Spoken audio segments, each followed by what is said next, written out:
Direct seeding versus transplanting. Ang direct seeding at transplanting ay dalawang paraan ng pagtatanim na may kanya-kanyang benepisyo, lalo na kapag summer, kung kailan mainit at mabilis matuyo ang lupa. Sa direct seeding, ang binhi ay direkta ng itinatanim sa mismong taniman. Mas simple ito at hindi na kailangang ilipat pa ang pananim, kaya walang transplant shock at kadalasang mas malalim at mas matibay ang ugat.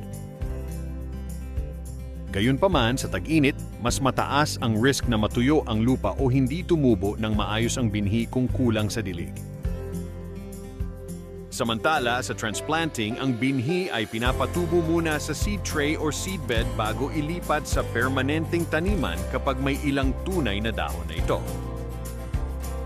Mas kontrolado ang unang yugto ng paglaki dahil pwedeng ilagay muna sa may lilim at protektado sa matinding init o ulan.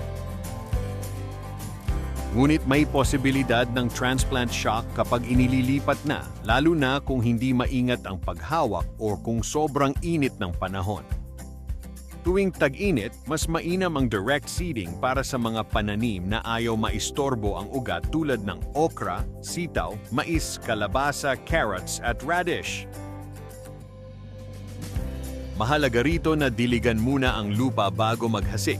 Maglagay ng mulch para mapanatili ang moisture at mas mabuting magtanim sa hapon upang hindi ma-stress ang mga binhi sa tirik na araw. Samantala, mas angkop ang transplanting para sa mga gulay tulad ng kamatis, along, sili, pechay, lettuce at repolyo. Bago ilipat, dapat dahan-dahang i-expose sa araw ang punla sa loob ng ilang araw at mag-transplant din sa hapon upang mabawasan ang stress ng tanim. Sa madaling sabi, kung ang tanim ay mabilis tumubo at masela ng ugat, mas mabuti ang direct seeding. Kung ang tanim naman ay mas sensitibo sa matinding init sa unang yugto ng paglaki, mas ligtas ang transplanting para mas mataas ang survival rate ngayong tag-init.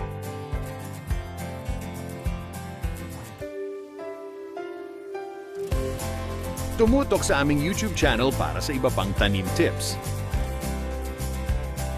Siguraduhin naka-like at follow sa Facebook page ng Bayer Seminis Vegetables by Bayer Facebook page for more updates.